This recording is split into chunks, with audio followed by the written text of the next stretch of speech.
Welcome back, folks. In the last episode, we covered the RX-8's biggest perceived weakness, which is power. On this episode, we're going to be focusing on enhancing what I believe is the RX-8's best quality, which is handling, by talking about suspension modifications and alignment setup.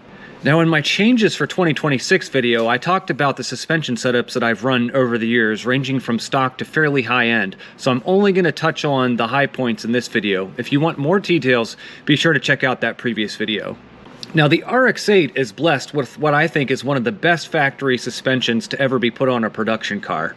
It has a short, long-arm front suspension, multi-link rear, anti-dive properties in the front, gobs of travel, beautiful camber gain front and rear, fully adjustable camber caster from the factory, and amazingly stable toe throughout the range of suspension motion. Mazda even achieved a motion ratio close to 1 in the rear, which lets you get away with less spring to get the same amount of stiffness. In addition, Mazda gave the RX-8 a highly rigid chassis and went as far as to move the engine lower and as far rearward as to be considered a front midship, which lowers the center of gravity, moves the static weight distribution rearward, and also lowers the polar moment of inertia so that the car can rotate faster. Now, Mazda's philosophy with the OE suspension tuning was more of a Grand Tour GT type setup.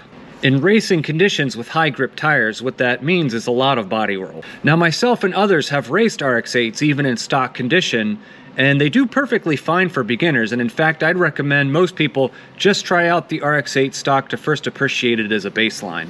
While fun and predictable while, say, hustling on a bumpy mountain road, this GT type setup leaves a lot to be desired in terms of racing. Now, multiple factors are going to dictate what direction you go with when you choose your suspension modifications. Things like your experience level and pace, the condition of the local roads, your intended use cases, what racing classes you want to compete in, your personal ride quality preferences and tolerance, and even the types of tires and aero that you plan to run down the road. Now, the recommendations that we're about to cover come from 2 decades of personal racing experience, the experiences of my friends and fellow competitors, and also articles published by Grassroots Motorsports.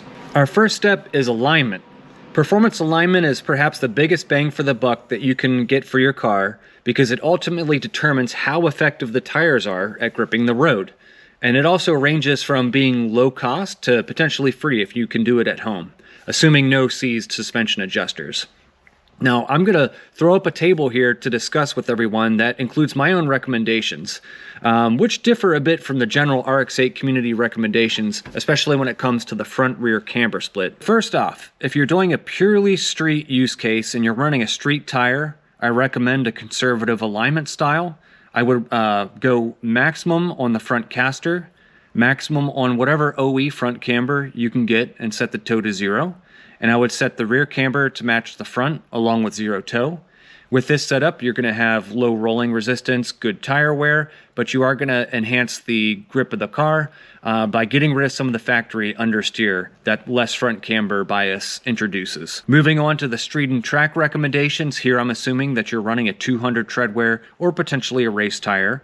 This is a more conservative style. I would get additional front camber through the installation of offset lower or upper control arm bushings or other various means. I would still maximize the front caster and run 0 toe. I would set the rear camber to match that greater value in the front and again run 0 toe. This setup would be appropriate for folks who are, say, running a Bridgestone RE71 RS or a Yokohama AO52, going for the last couple of tenths in their racing class. Lastly, also in the street and track category, running the same type of tires is a much more aggressive style. Same caster, same camber up front, but I would recommend 1/8 inch even up to 1/4 inch of negative toe out in the front, again to enhance turn in and mid-corner grip. At the rear, I'd be running the same camber, but I would recommend a little bit of toe in depending on your driving style, especially for autocrossing, maybe a 1/16 inch to an 1/8 inch of total toe in at the rear to enhance stability at corner exit. Different tires and different suspension setups will work at different optimal camber angles. In general, tires that are stiffer in sidewall and carcass, like the Kumo V730, might require a little bit less camber to be optimal, whereas tires on the opposite end of the spectrum with soft sidewalls and a soft tire carcass, like the Yokohama AO52, require pretty much as much camber as you can get, or else you're going to be wearing the outside shoulders of those tires.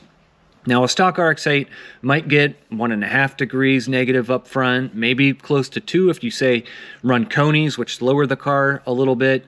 But folks who are really serious about competition are going to be lowering the car. They're going to be getting as much camber as they get, pushing 3.5 to 4 degrees in some instances. I personally run about 3 degrees all around because that's a reasonable compromise for street driving, for launching and for stopping. So basically straight line traction, and to make sure the car doesn't tramline too much. Now, alignment is impacted by the ride height. I generally set my car, because my suspension is adjustable, to about 13.5 inches ride height, measured from the wheel center to the edge of the fender lip. That's a common RX-8 recommendation. I have found that my cars drive very nicely with that setting.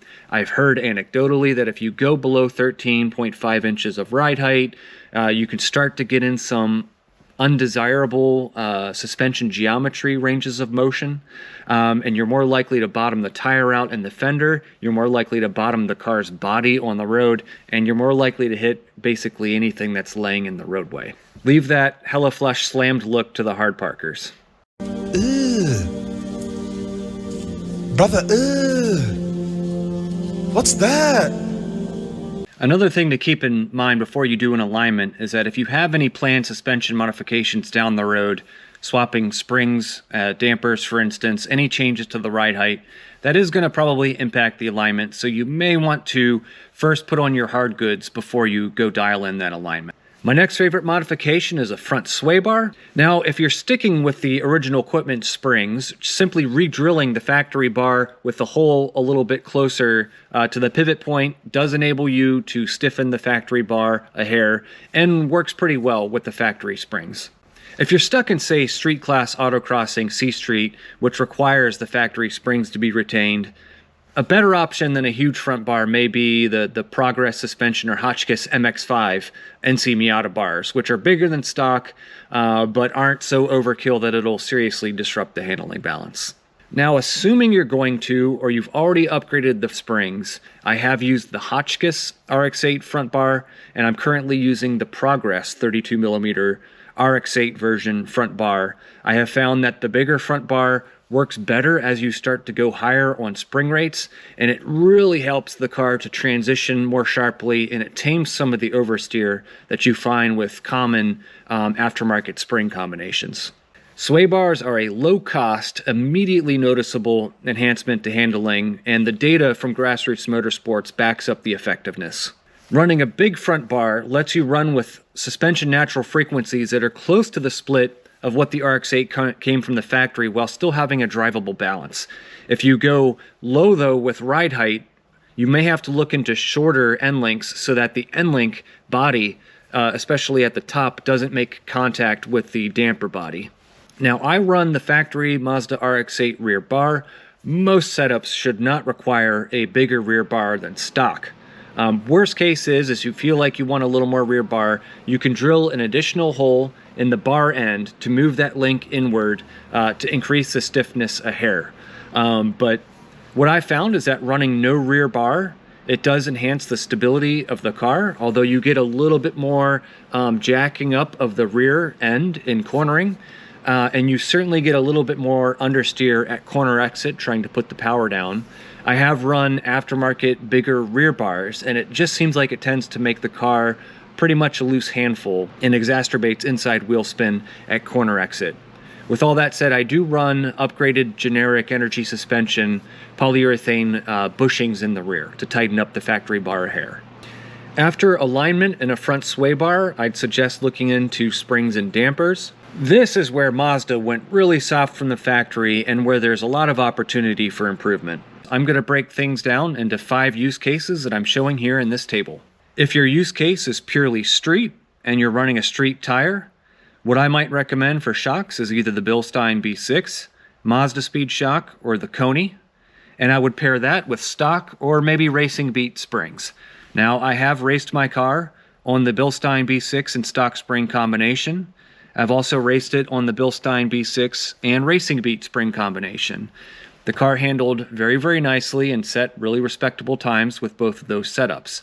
On my NC Miata, I ran Coney shocks with stock springs and a front sway bar, and again, found that to be an excellent handling setup, even for autocrossing. So certainly very competent for pure street use. I'm going to skip over the second scenario, which is street and track applications, either in autocross C Street or in SCCA time trial sport classes, because the recommendations, at least for an entry-level driver, pretty much mirror the pure street use. Of course, SCCA street classes are known to use $5,000 shocks with stock springs, so certainly the sky is the limit, but this provides just an entry-level starting point. I like the Racing Beat springs because I found that the half an inch of lowering is pretty appropriate for the amount of spring rate that runs. They ride very nicely on the street, but they're not as soft and as low as some setups, which may have you riding on the bump stops all the time. In the third use case, again, street and track on a 200 treadwear tire, but slightly more aggressive racing classes. That might be D Street Touring Autocross or Tuner 4 time trials.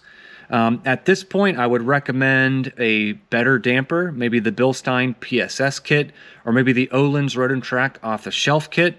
That'll put you in spring rates that are ballpark 6.5, 4-ish, all the way up to 8K, 5K. That's kilograms per millimeter. That amount of shock and spring rate will be enough, I believe, to control the typical 200 treadwear tire and would be sufficient for most intermediate to advanced level drivers. In the fourth scenario, this is a track-only scenario, again on 200 treadwear tires.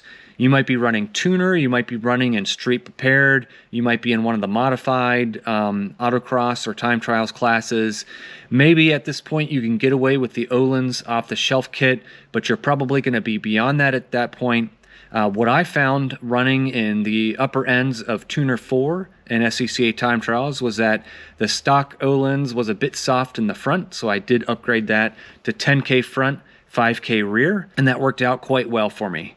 But in that final scenario, maybe you're on race tires, or it's just your preference to have something with a little more body control. You might be looking at the Goodwin Racing Öhlins race setup, which is on the order of 13K, 5K, and beyond. So at that point, I don't like spring rates that high for a dual purpose vehicle. Essentially, you can do you, but I've got spreadsheet tools put together that I can share with the crowd, and I found that 68% front rear roll couple is about right for the RX-8. Use that maybe as a starting point and you can tune the car from there. To summarize, this table is an inexpensive, practical starting point. It's not intended to be the fastest setup for any given class. Now, folks might have noticed that I seem to be partial to the Bilstein and Coney and Öhlins products. That's because I've used them personally and they've had great reliability and good performance in street manners. That's not at all to say that other aftermarket setups can't be effective. For instance, my dad on his green Neon used BC racing coilovers that he had for at least 5 years, performed quite well, and lasted nicely. Now, they might not have been the most comfortable or fastest over bumpy or irregular road conditions, but for what they were and for what the cost was, they worked perfectly fine. On my white RX-8, I had experimented with coilovers from Fortune Auto.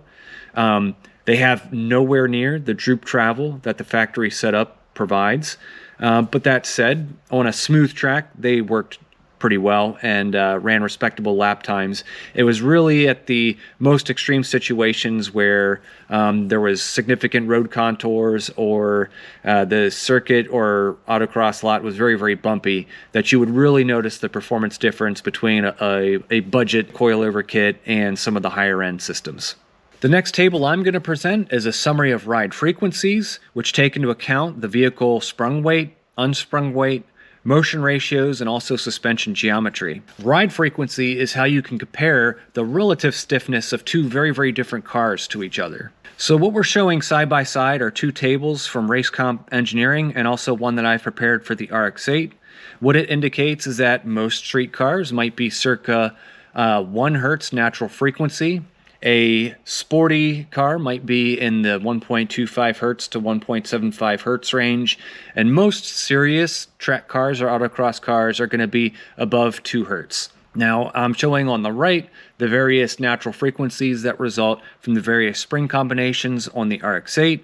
What I have found is that around 1.8 hertz is pretty reasonable for a dual-purpose car, one that sees street duty and track duty.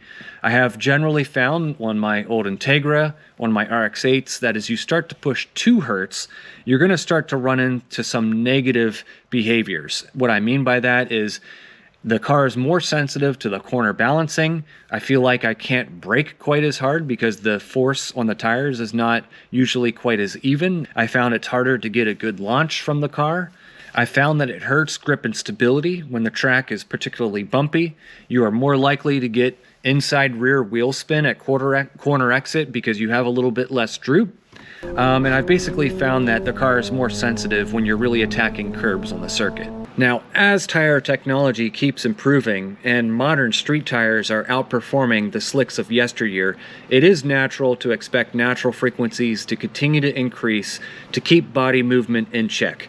With that said, I really do recommend erring on the side of softer. I've had folks ask, how soft is too soft?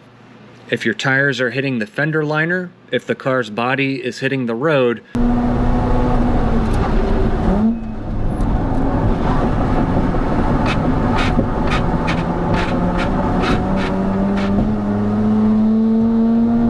now, I haven't said anything on bump stops, which are an integral part of the spring damper equation.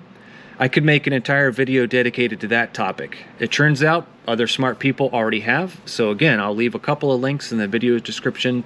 In short, the RX-8, like many modern cars, makes use of tall, squishy bump stops. Now, these bump stops, which ride on the shock shaft, play an integral role in handling because they engage during cornering and add stiffness to the suspension. Think of bump stops as progressive helper springs that gradually add rate as they compress. Now, some folks think of bump stops only as an emergency tool to keep the shock from bottoming out on the suspension, but I firmly believe in them as a tuning tool.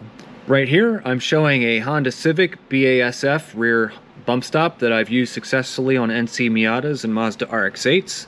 This is an example of the bump stop that's provided with the Bilstein B6 kit, and I've used those in a variety of applications before. And lastly, I've got the relatively short bump stop that's provided in the Öhlins coilover kit. Now, one of the things I did in my Öhlins kit, because it comes with relatively conservative 8K, 5K spring rates, is I took the Honda Civic rear bump stop, trimmed off a little bit of the top, such that the bump stop was a little bit taller and engaged a little bit sooner during cornering. And again, I was using that taller bump stop to add a little bit of spring rate at the limits of suspension movement. Bump stops are cheap. They're adjustable through trimming or choosing different lengths and stiffnesses. You can add packers to actually increase the length of the bump stop, like the Öhlins kit comes with. And they allow you, again, to run a softer primary spring to be able to absorb bumps and irregularities in the road and to only rely on the rate increase at the extremes of suspension movement. But what works for you, your driving style, your suspension setup, and your tires is probably going to come down to experimentation. Now, the next topic is as much a cautionary tale as it is a recommendation to make modifications. I use the Megan Racing rear toe links on my car just to provide an easier means of adjustment for doing home alignments. Outside of that, I stick with all OEM control arms and suspension bushings throughout the car. Mazda spent a lot of R&D tuning the factory rubber bushings to reduce and limit the amount of compliance, to keep noise, vibration, and harshness to a minimum, all while providing long life and zero maintenance. Now, all of the people that I've talked to that have tried polyurethane suspension bushings in the Mazda RX-8 have been a bit disappointed. They might have even more slop in play than stock, especially as they start to wear in. They do require lubrication and are a little bit noisier, and just generally don't perform to the same level as the factory rubber bushings. You could go all metal and go with spherical bushings. Keep in mind that there may be impacts to noise, vibration, and harshness, and that you're going to have to be maintaining those a little bit more than the rubber bushings. So what I really recommend here is if you've got any suspension links on the car where you've got a bushing that's worn out, a ball joint boot that is torn, either just buy that bushing or buy that ball joint boot from Mazda. They're all available. Or just buy yourself an all-new link from Mazda. Note that whenever you tighten any suspension link on the RX-8, especially if you change springs and dampers, anything that results in a ride height change, keep all of your suspension links loose, and the correct way to do this is to either get the car on the ground and then tighten up your suspension bolts, which is hard to do, or you can use a jack to jack up that corner of the car. You may have to disconnect the sway bar end link, but jack up that end of the car to the targeted ride height, and then you can lock down those rubber bushings at what would be the static ride height position. If you don't do that, and some people have installed springs and shocks at the front, torqued up all the bushings and put the car down, you're going to end up with a crazy high ride height because those bushings are binding within their sleeves. On the topic of buying things from Mazda, did you know that if you race your RX-8, either track days, time trials, wheel-to-wheel, or even autocrosses, you're entitled to discounts on Mazda factory parts and even competition parts through Mazda Motorsports? I'll leave a link to that in the video description. Running through what I have done to my blue car, I've got the Bilstein PSS kit. I'm running the Progress 32mm front bar set on the middle setting. I'm running Mazda Speed lower control arm offset camber bushings. That's it for handling, folks. That and a good performance alignment is really all you need to maximize today's 200 treadwear tires. Now, there are a bunch of other things that can impact handling: aero, chassis modifications, weight reduction. We will cover all of those topics in a future video. If you think I missed anything, let me know in the comments below, and I look forward to seeing you guys in the next episode.